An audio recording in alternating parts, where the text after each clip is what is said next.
किसान भाइयों नमस्कार। कृषि समाचारों में आपका स्वागत है। केंद्र सरकार खरीफ सीजन की धान समेत अन्य 14 फसलों के समर्थन मूल्य यानी एमएसपी की घोषणा 15 जून को करेगी। कृषि मंत्री राधा मोहन सिंह ने कहा कि देश के कुछ हिस्सों में मानसून की आने को लेकर संदेह जताया जा रहा है। वास्तविक स्थिति अगले हफ्ते मौसम विभाग के पूर्वानुमान के बाद स्पष्ट हो सकेगी। उन्होंने कहा कि केंद्र सरकार भाजपा के चुनाव घोषणा पत्र में किए गए वादे के मुताबिक समर्थन मूल्य तैयार करने में जुट गई है। इसके तहत एमएसपी की फसलों की लागत का 50% लाभ के रूप में जोड़ा जाएगा, मगर चालू खरीफ फसलों का समर्थन मूल्य पूर्ववर्ती सरकार के सुझाए फॉर्मूले पर ही घोषित होगा। सूत्रों के मुताबिक कृषि लागत व मूल आयोग के धान के समर्थन मूल्य में 50 रुपए प्रति क्विंटल वृद्धि सिफारिश की है। दलहन फसलों में 100 रुपए की वृद्धि का प्रस्ताव है। National commodity and derivatives exchange यानी NCDEX ने चीनी का एक नया अनुबंध शुरू करने की घोषणा की, जो वैश्विक बाजार से मेल खाता होगा। ये अनुबंध अक्टूबर और इसके बाद के अनुबंधों के लिए उपलब्ध होगा। किसानों को बेहतर सुविधा मुहैया कराने के लिए BKT ब्लॉक का समग्र किसान मेला व किसान क्रेडिट कार्ड के कैंप का आयोजन 6 जून को होगा। यहाँ बैंकों के प्रतिनिधि क्रेडिट कार्ड कैंप लगाएंगे। इस किसान मेले में क्रेडिट कार्ड से जुड़ी सभी औपचारिकताएं पूरी कराने की जिम्मेदारी अधिकारियों को सौंपी गई है। घाटे की खेती को मुनाफे में तब्दील करने और फसलों के लागत मूल्य के न डूबने की गारंटी देने वाली फसल आमदनी बीमा योजना पर केंद्र सरकार ने काम शुरू कर दिया है। कृषि मंत्री राधा मोहन सिंह ने मंत्रालय के वरिष्ठ अफसरों के साथ समीक्षा बैठक में फसल बीमा योजना पर विचार विमर्श किया। उन्होंने गृह मंत्री राजनाथ सिंह के साथ भी बैठक की। राजनाथ सिंह ने वर्ष 2003 में फसल बीमा योजना की प्रायोगिक शुरुआत की थी, मगर संप्रन सरकार ने सत्ता में आने के साथ ही इस योजना का काफी हद तक संशोधित कर दिया। संप्रन सरकार ने इससे अलग फसल बीमा योजना तैयार की है, जिसमें निजी कंपनियों का जबरदस्त हस्तक्षेप है। वर्ष 2013 के तैयार इस नए मसौदे में खामियों को देखते हुए सरकार ने फुर्ती दिखाई है और इसके क्रियान्वयन को रोक दिया है। वनस्पति रक्षा सलाहकार, भारत सरकार कृषि मंत्रालय, वनस्पति संरक्षण व संरोध एवं संग्रह निर्देशालय द्वारा रोगों से फसलों को होने वाले नुकसान से बचाने और गुणवत्तापूर्ण उत्पादन के लिए आगामी 15 जून तक खरीफ 2014 में 100% बीज शोधन अभियान के जरिए किसान भाइयों को जागरूक करने के लिए पूरे प्रदेश में बीज शोधन अभियान चलाया जा रहा है। कृषि निदेशक की विज्ञप्ति के अनुसार प्रदेश में हर साल रोगों द्वारा 26% फसलों का नुकसान होता है। कभी कभी ये नुकसान एक बड़ी महामारी का रूप भी ले लेता है। ऐसे में वनस्पति रक्षा सलाहकार भारत सरकार द्वारा बीज शोधन के बाद ही प्रमुख खरीफ फसलों की बुवाई के निर्देश दिए गए हैं। किसान भाइयों, बीज शोधन की बहुत फायदे हैं, जैसे बीज की सड़न की रोकथाम होती है, बीज जनित रोगों की रोकथाम होती है। बीज उपचार करने से बीज की सतह पर चिपका हुआ रसायन उसके इर्द गिर्द की मिट्टी में उपलब्ध हानिकारक फफूंदी या बैक्टीरिया को नष्ट कर देता है। बीज का जमाव अच्छा व सामान्य रूप से होता है और पौध स्वस्थ होता है। बीज शोधन की वजह से रोगनाशी रसायनों के प्रयोग में कमी आ जाती है और इससे किसानों की आय में बढ़ोतरी भी होती है। किसान भाइयों, खरीफ की तिल की फसल में उपयोग किए जाने वाले कृषि रक्षा रसायनों या बायोपेस्टिसाइड्स के बारे में अब आपको जानकारी दे दें। यदि तिल की फसल में फाइटोफथोरा रोग हो तो थिरम 75% WS या DS 2.5 ग्राम की कार्बेंडाजिम 50% WP 2.5 ग्राम मिलाकर 2:1 का घोल बनाकर बीज शोधन करें। और किसान भाइयों, अब बात करते हैं कृषि भौतिकी संभाग के कृषि वैज्ञानिकों के अनुसार साप्ताहिक मौसम पर आधारित इस हफ्ते की कृषि संबंधी सलाह। तापमान बढ़ने तथा मौसम शुष्क रहने की संभावना को ध्यान में रखते हुए सब्जियों तथा अन्य फसलों में हल्की सिंचाई करने की सलाह दी जाती है। सिंचाई सुबह और शाम करें। रबी फसल की कटाई के बाद खाली खेतों की गहरी जुताई कर जमीन को खुला छोड़ दें, ताकि सूर्य की तेज धूप से गर्म होने के कारण इसमें छिपे कीड़ों के अंडे तथा घास के बीज नष्ट हो जाएंगे। किसान भाइयों, कृषि समाचारों के बाद आइए अब जानकारी लेते हैं मंडी भावों की।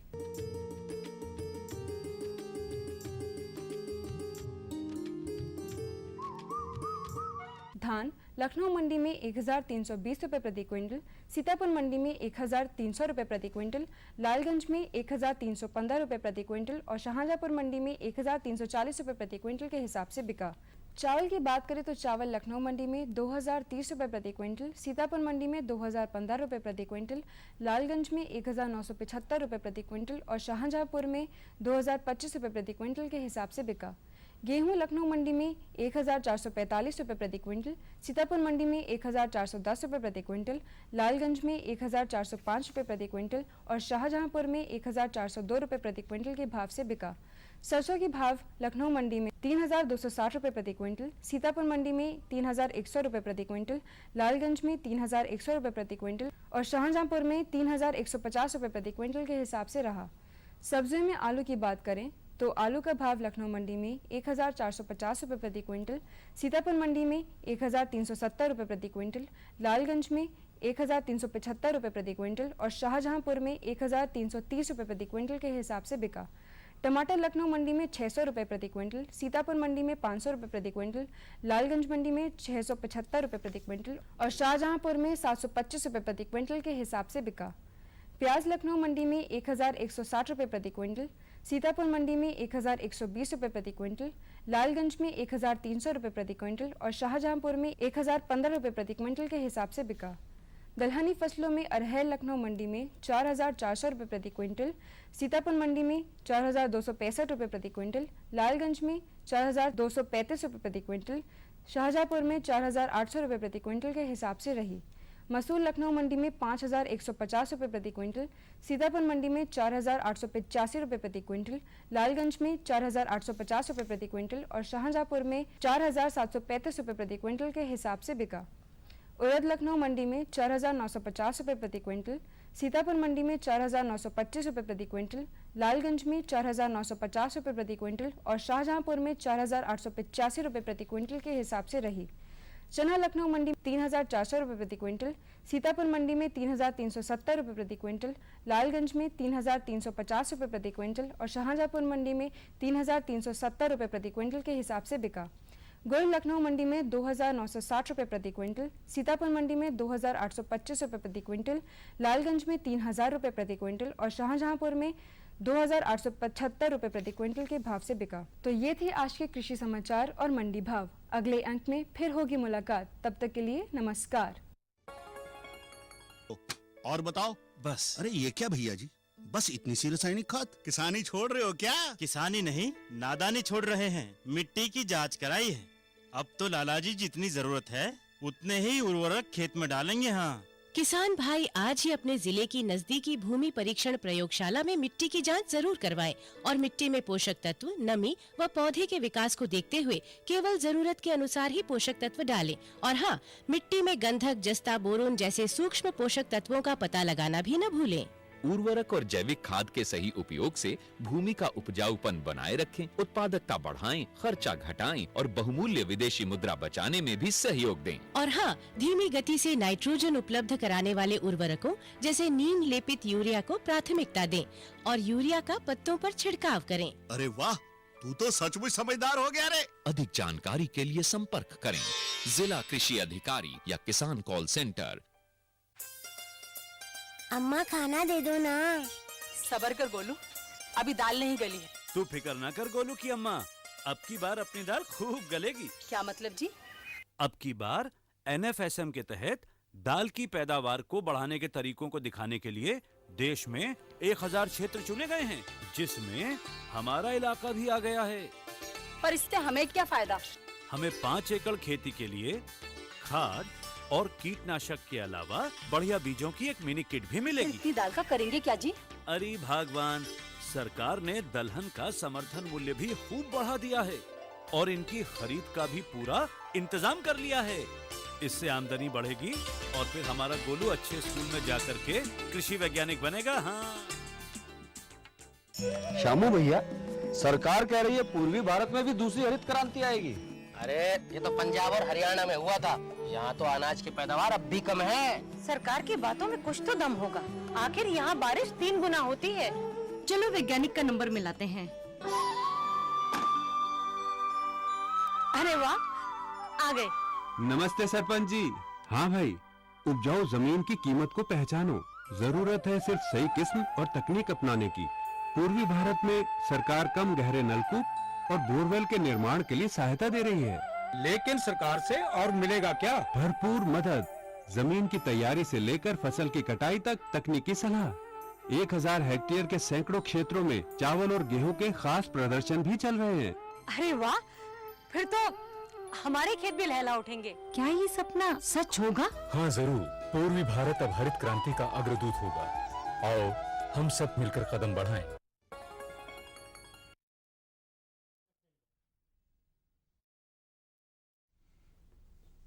कृषि समाचार के बाद कृषि दर्शन के सजीव फोन इन कार्यक्रम में आप सभी का स्वागत है।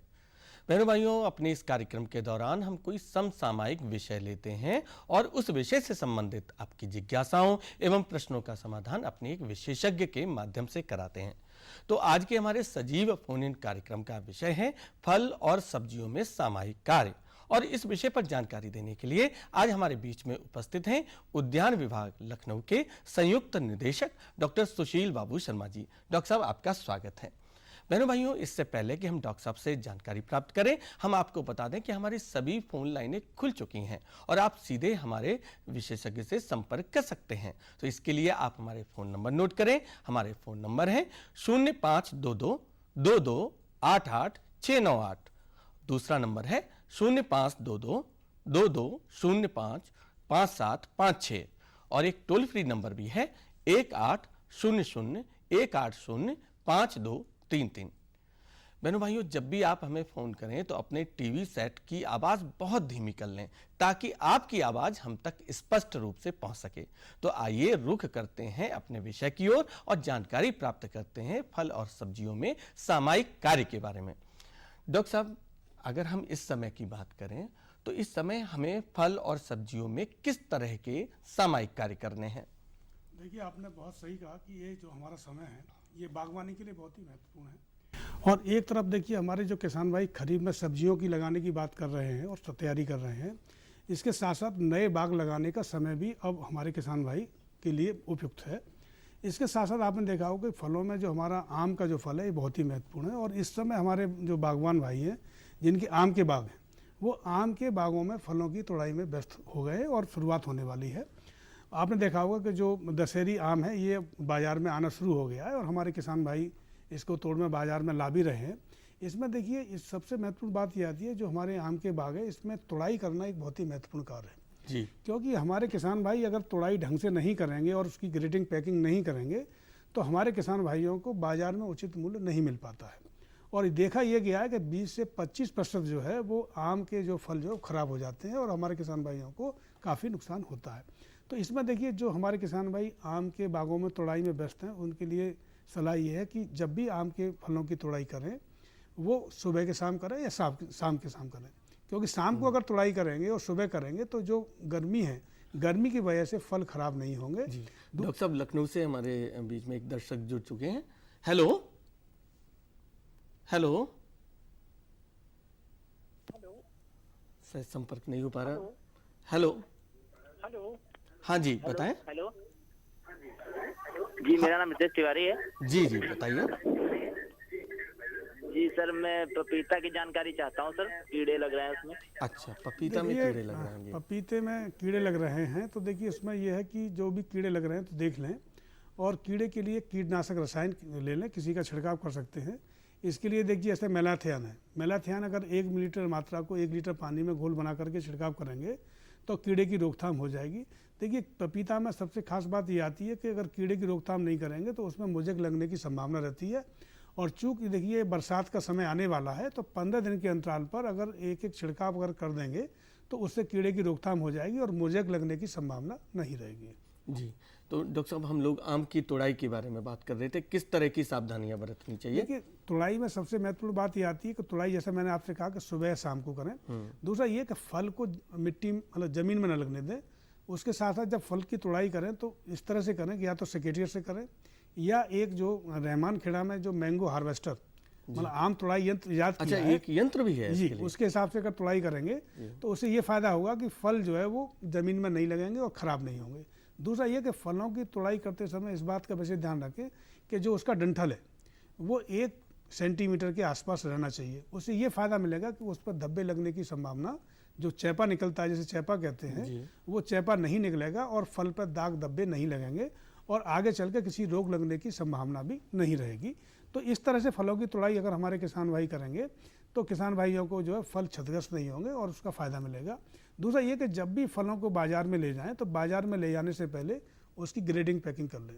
क्योंकि अगर देखिए, आपने देखा होगा कि अगर ग्रेडिंग पैकिंग हमारे किसान भाई या बागवान भाई नहीं करते हैं तो उसका भी फ़ायदा हमारे बागवान भाइयों को नहीं मिलता है। ग्रेडिंग से क्या अभिप्राय है? देखिए, ग्रेडिंग से ये, जैसे मान लो कि अगर आपको आम को बाज़ार में ले जाना है तो उसकी अगर जैसे उसके 3 ग्रेड बना लें A B C. A grade में ये देखें कि जो आम आपका 250 ग्राम से लेके 350 ग्राम तक का है तो उसका एक ग्रेड बना लें, 350 से लेके 550 ग्राम का बना लें, और 550 ग्राम से अगर उससे बड़ा आम है तो उसका बना लें। डॉक्टर साहब गोरखपुर से हमारे एक दर्शक फोन लाइन पर हैं। हेलो जी बाबू। हाँ जी नमस्कार। जी नमस्कार। मैं राम कुमारी शुक्ल बोल रहा हूँ जी खजनी गोरखपुर से। हाँ जी बताएं आपकी समस्या क्या है? हमारे पास किचन गार्डन में 35 डिसमिल जमीन है जी। वहाँ हम आम के पौधे लगाते हैं तो 1 साल के अंदर ही उसमें गोंद की तरह निकलता है, लाशा की तरह निकलता है और वो सूख जाते हैं जी। जो किसान कॉल सेंटर है वहाँ से बार बार पूछने पर बाद में उन्होंने ये कहा कि यहाँ से 3 फीट मिट्टी निकाल के आप अलग कर दीजिए, दूसरी मिट्टी डाल दीजिए इसमें। लेकिन जिनके पास 3 एकड़ खेत होगा, क्या ये संभव है कि मिट्टी निकाल के दूसरी जगह करें और 3 फीट मिट्टी डाल दें? इसका कोई दूसरा भी समाधान हो सकता है क्या? देखिए ऐसा है कि मिट्टी निकालना तो मेरे ख्याल से किसान के लिए बहुत मुश्किल सा काम है ये। नहीं, देखिए ऐसा है कि जब अगर हमारी मिट्टी ठीक नहीं है, मिट्टी निकालने की बात हम 2 तरह से करते हैं। यदि आपकी उसरी ज़मीन है तो आपको ये देखना पड़ेगा कि उसमें जो है ज़मीन में कोई कठोर सतह तो नहीं है, तो उसके लिए तो आपको कम से कम 3 फीट नहीं, आपको सवा मीटर तक जाना पड़ेगा, क्योंकि 1.25 मीटर जाने में ये होगा कि अगर वो हार्ड पेन है उसको अगर नहीं तोड़ेंगे तो आपका पौधा सूख जाएगा। दूसरी बात ये कि जो हमारे बागवान भाई हैं हम उनको सलाह ये देते हैं कि अगर आम का पौधा है, लीची का है, कटहल का है, तो उसमें तो हम 3 बाई 3 का बताते ही हैं कि आपको गड्ढा खोदना पड़ेगा। देखिए आप किसी चाहे कोई भी फल हो, चाहे आम हो, चाहे अमरूद हो, चाहे लीची हो, अगर कोई भी आप बाग लगाना चाहते हैं तो जब तक आप उसकी मिट्टी को मतलब पोला नहीं रखेंगे और मिट्टी में हवा का आवागमन नहीं होगा तो आपके पौधे की बढ़वार अच्छी नहीं होगी। और जिस तरह से आप बता रहे हैं कि पौधा सूख जाता है तो या तो उसमें देखिए कि अगर कोई कीड़ा लगा हुआ है, दीमक हो सकती है, तो दीमक के लिए क्लोरोपाइरीफास चूर्ण है, तो अगर जब आप पौधा लगा रहे हैं तो उसमें 200 ग्राम क्लोरोपाइरीफास चूर्ण जो है वो डाल दें और सड़ी गोबर की खाद का इस्तेमाल करें। इसमें देखिए बात ये आती है अगर चाहे आम का बाग हो, चाहे अमरूद का हो, चाहे लीची का हो, अगर गड्ढे का आकार आप बड़ा नहीं करेंगे तो उससे आपके पौधे की बढ़वार वो तेज गति से नहीं होगी। जी तो डॉक्टर साहब क्या मिट्टी की जांच से भी इनको लाभ मिल सकता है? मिट्टी की जांच भी करा सकते हैं, लेकिन देखिए अगर मान लो ये लग रहा है जैसे कि इनका पौधा सूख जाता है तो सूखने का कारण 2 ही हो सकते हैं कि या तो उसकी मिट्टी की जो सतह है उसमें नीचे जो है वो कठोर मतलब कंकड़ पत्थर की लेयर है या दीमक का प्रकोप है। तो ये कैसे पता कैसे लगेगा? देखिए दीमक का अगर जब गड्ढा अगर आपने खोदा है अगर 3 फीट का है, 3.5 फीट का है, अगर मान लो ये लग रहा है कि वो जो है दीमक नहीं है तो गड्ढे को 1 फीट और गहरा खोदें। अगर मान लो हार्ड पेन है और कठोर मतलब परत है तो उसको तोड़ना पड़ेगा, तभी पौधा आपको आगे बढ़ेगा, और वरना पौधा जिस तरह आप समस्या बता रहे हैं पौधा आपका सूखता रहेगा। जी डॉक्टर साहब हम आम की ग्रेडिंग और पैकिंग की बात कर रहे थे। देखिए ग्रेडिंग अगर किसान भाई नहीं करेंगे तो आपने देखा होगा कि उसका उचित मूल्य नहीं मिल पाता है। इसके साथ साथ पैकिंग भी मतलब बहुत ही महत्वपूर्ण है। देखिए आपने देखा होगा पहले हमारे बहुत से बागवान भाई जो है वो लकड़ी की पेटी में आम बेचते थे, तो उससे क्या होता था, उससे खरोंच लग जाती थी। और आपने देखा होगा कि अगर एक आम की पेटी है तो उसमें 50-55 कील लगी रहती हैं लोहे की जी। तो उससे मतलब जो है काफ़ी मतलब नुकसान भी होता है। तो हमारे किसान भाई अब उसके स्थान पर बहुत से जो ऐसे हैं वो कोरोगेटेड बॉक्स जो है वो इस्तेमाल करने लगे हैं। तो एक तो उसमें ये रहता है कि आम आप जब भेजते हैं तो उसमें ये देख लें कि हमें किस तरह से किस दूरी पे आम भेजना है। डॉक्टर साहब फैजाबाद से एक दर्शक हमारे फोन लाइन पर है। हेलो नमस्कार सर। नमस्कार सर, जो है हम जानकारी ये चाहते हैं सर, हम जो है मिर्चा का जो है खेती किए हुए हैं सर, तो उसका फूल जो है लगता है उसके बाद सूख जाता है सर, इसका कोई उपचार? देखिए मिर्चे की खेती में और चाहे टमाटर हो चाहे मिर्च हो, उसमें समस्या ये आती है कि जब टेम्परेचर जो है आपका 35 डिग्री सेल्सियस से ऊपर हो जाता है तो उसमें फूल एक तो बनना कम हो जाता है और फूल बनता भी है तो झड़ने लगता है। तो इसमें देखिए चूँकि इस समय अगर आप फसल ले रहे हैं तो इसमें आपको सलाह यही है कि आप उसमें नियमित सिंचाई करते रहें। आपने देखा होगा कि अभी टेम्परेचर 43-44 के आसपास पहुंच गया है, और जब टेम्परेचर 40 से ऊपर होता है तो ये समस्या मिर्च में आती है। तो इसमें नमी खेत में बनाए रखें तो आपका फूल झड़ना कम हो जाएगा और आपको जो है अच्छी पैदावार। अच्छा डॉक्टर साहब, जैसे इस समय भीषण गर्मी पड़ रही है, बहुत अधिक तापक्रम है, तो फलों को भी बचाने के लिए और सब्जियों को बचाने के लिए भी क्या करना चाहिए हमको? देखिए बहुत से किसान भाई हमारे जो आजकल देखा होगा जो सिंचाई की पद्धतियाँ हैं वो नई पद्धतियों को भी अपनाने लगे हैं। और आपने देखा होगा कि स्प्रिंकलर सिंचाई पद्धति भी है, ड्रिप सिंचाई पद्धति भी है, और हमारी प्रदेश सरकार हमारे अपने जो किसान भाई हैं उनको अनुदान भी देती है। तो किसान भाइयों को सलाह यही है कि चूँकि देखिए गर्मी में जब समस्या आती है और पैदावार अच्छी नहीं मिल पाती है, तो किसान भाइयों को ये कि जो हमारी नई योजनाएं हैं जिसमें कि आपका ड्रिप सिंचाई और ये आपका स्प्रिंकलर है, इस तरह से एक तो क्या है इसमें पानी की बचत होती है। डॉक्टर साहब एक दर्शक हमारे फोन लाइन पर है। Hello hello hello. हाँ जी। हाँ नमस्कार सर, मैं नंद स्वरूप मिश्रा हूँ बाराबंकी से। जी जी बताइए। मैं जानना ये चाहता हूँ कि हमारे जो आम में जो है कहीं कहीं कोयलारी टाइप का समस्या है, वो उसमें जो है वहीं से जो है सड़न पैदा हो जाती है, पूरा आम सड़ जाता है। जी आप सही कह रहे हैं मिश्रा जी, ये समस्या वहाँ आती है या तो ईंट भट्टे लगे हों आसपास में जी, और दूसरा ये कि अगर आपकी बलुई मिट्टी है तो इसमें देखिए पोषक तत्व की कमी हो जाती है। और ये हम अब किसान भाइयों को ये सलाह देते हैं कि इस तरह की इसे हम कोयलिया रोग के नाम से भी बोलते हैं। आपने देखा होगा कि नीचे जो है वो चोंच पे जो है काला, मतलब जो उसकी स्किन है वो काफ़ी कठोर हो जाती है और हमारे बागवान भाइयों को, जैसा मिश्रा जी बता रहे हैं, काफ़ी नुकसान भी होता है। ऐसे बाग जहाँ पर ये समस्या आती हो तो हमारे बागवान भाइयों को यही सलाह है कि जब वो आम का फल है वो मटर के दाने के अगर बराबर है तो उसमें आप जो है जैसे बोरेक्स है तो बोरेक्स का अगर 8 से 10 ग्राम 1 लीटर पानी में घोल बना करके आप छिड़काव करेंगे तो इससे जो समस्या आप बता रहे हैं ये समस्या आपको आने वाले वर्षों में नहीं मिलेगी।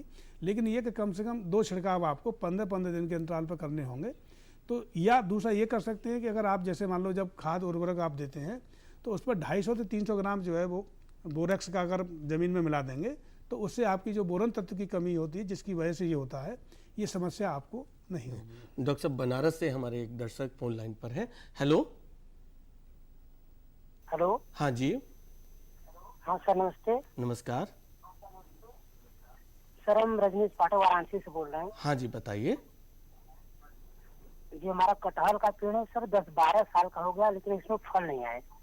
देखिए कटहल के बारे में ये समस्या आती है। देखिए जो चूँकि आप बता रहे हैं इस तरह से 10-12 साल हो गई हैं। देखिए कटहल में 2 तरह के फूल आते हैं, एक नर फूल आते हैं, एक मादा फूल आते हैं। नर फूल अगर क्या अभी फूल ही नहीं आया है उसमें या अभी मतलब फल नहीं आ पा रहा है, जी जी, तो ये समस्या ये इस तरह की आती है। तो इसमें किसान भाइयों की सलाह दी जाती है कि उसमें मिट्टी की जांच करा लें और उसमें किस तत्व की कमी है उसके अनुसार उसमें जो है खाद उर्वरक दें। दूसरा ये कि अगर उसमें आपने पोषक तत्व अगर के रूप में अगर खाद उर्वरक नहीं दिए तो उसको आपको देना पड़ेगा और साल में 2 बार उसको आप जो दे दें, उससे देने से ये फ़ायदा मिलेगा कि जैसे मान लो आपका जो फल नहीं आ रहा है तो उसमें फूल आएगा। और इसके साथ साथ हम ये कहते हैं कि देखिए इसमें फूल अक्टूबर-नवंबर के महीने में आता है, तो इसमें हम किसान भाइयों को ये सलाह देते हैं कि जो आपका जहाँ फल आता है या फूल आता है उसके नीचे की तरफ जो अगर उसमें हल्का सा घाव करना, चक्कू से घाव कर देंगे चाकू से, तो उससे क्या होगा जगह जगह पर घाव करने से भी मतलब फलत आ जाती है, फूल आ जाते हैं। और यदि फूल आते हैं और फल नहीं बन पाते हैं तो उसमें देख लें यदि कोई रोग है तो रोग के अनुसार कोई भी मतलब फफूंदीनाशक रसायन इसका छिड़काव कर सकते हैं और इस तरह से आप अपने जो है उसको उत्पादक बना सकते हैं। जी डॉक्टर साहब, अगर हम सब्जियों की बात करें तो इस समय हमें सब्जियों में किस तरह के सामयिक कार्य करने हैं? देखिए इस समय जो हमारी रबी की फसलें हैं वो लगभग समाप्त होने की स्थिति में और खरीफ में हमारे किसान भाई है फसलों की जो लगाने की तैयारी कर रहे हैं। तो इसमें देखिए जो हमारी प्रमुख फसलें हैं जैसे लता वाली सब्जियां हैं, जैसे भिंडी है, लोबिया है या बैंगन है, ये आपने देखा होगा, ये हमारी प्रमुख फसलें हैं। जो मिर्च है जैसे हमारे किसान भाई लगा सकते हैं।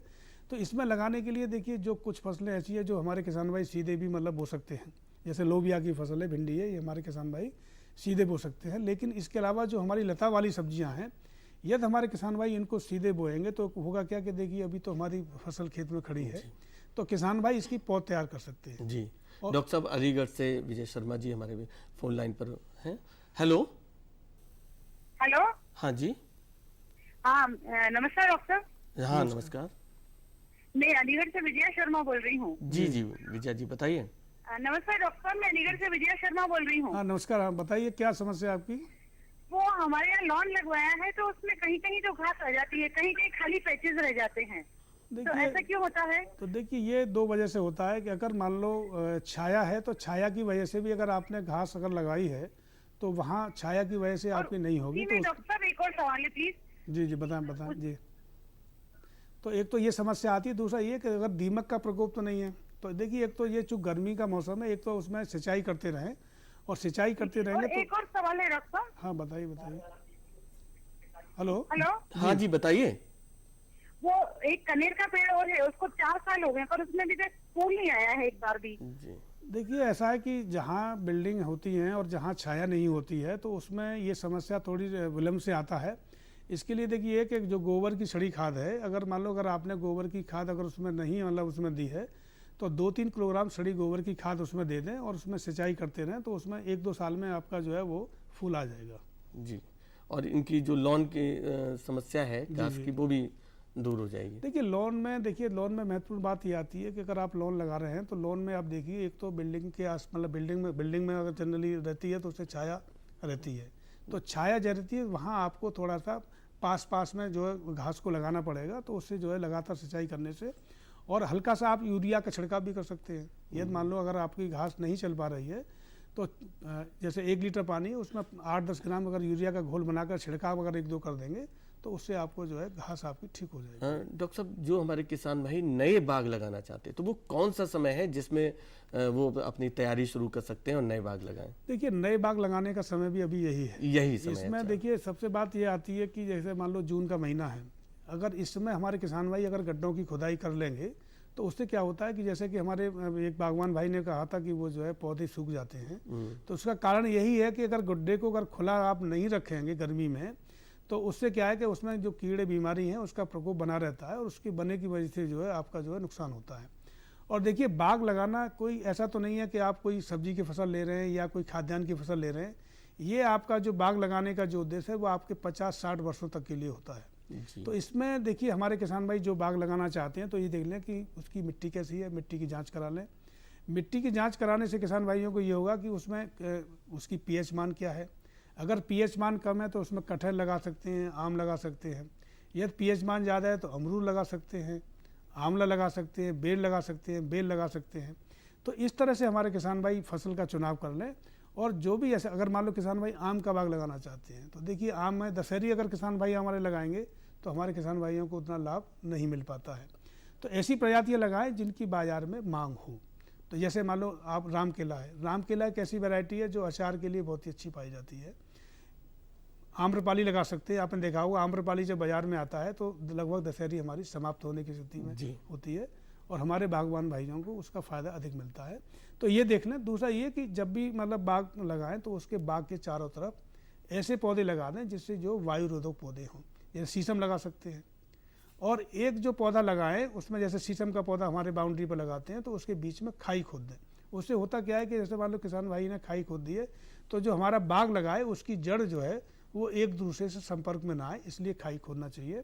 और इसके साथ साथ ये देखें जहाँ से भी हमारे किसान भाई पौध ले रहे हैं तो वो पौध जो है विश्वसनीय जगह से ही लेना चाहिए। जी डॉक्टर साहब, आपने इतनी उपयोगी जानकारी दी हमारे किसान बहन भाइयों को, इसके लिए आपको बहुत बहुत धन्यवाद। बहनों भाइयों, जैसा कि डॉक्टर साहब ने बताया कि हम फल और सब्जियों में किस तरह के सामायिक कार्य कर सकते हैं और नए बाग किस तरह से लगा सकते हैं। डॉक्टर साहब ने जो बातें बताई अगर आप इस पर अमल करेंगे तो निश्चित रूप से लाभान्वित होंगे। तो अब हमारे कार्यक्रम का समय समाप्त होता है, हमें अनुमति दीजिए। नमस्कार।